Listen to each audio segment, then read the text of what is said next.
News super one, सत्याचा बुलंद आवाज। अशाच ताज्या महत्त्वपूर्ण घडामोडी बघण्यासाठी सबस्क्राइब करा न्यूज सुपर वन। श्रीरामपूर शहरातील मोरगे वस्ती परिसरात धुमाकूळ घालणारा बिबट्या पहाटेच्या सुमारास भक्ष्याच्या शोधात आला असता वन विभागाने लावलेल्या पिंजऱ्यात जेरबंद झाल्याची घटना घडली।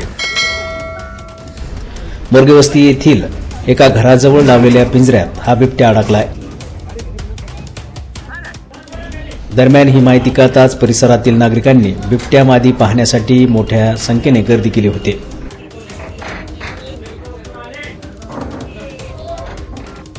याबाबत माहिती अशी की पहाटेच्या सुमारास पिंजऱ्याजवळ हालचाल दिसून आल्याने शेजारी असलेल्या नागरिकांनी त्या ठिकाणी धाव घेतली असता बिबट्या पिंजऱ्यात अडकलेला असल्याचे निदर्शनास आले। याची माहिती तात्काळ वन विभागाला देण्यात आली।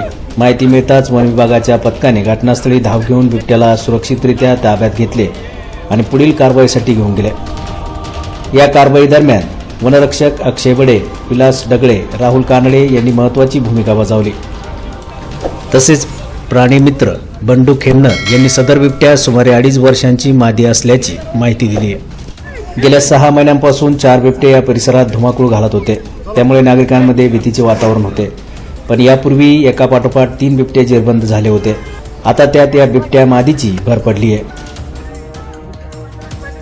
न्यूज सुपर वन साठी अभिषेक सोनोने, श्रीरामपूर।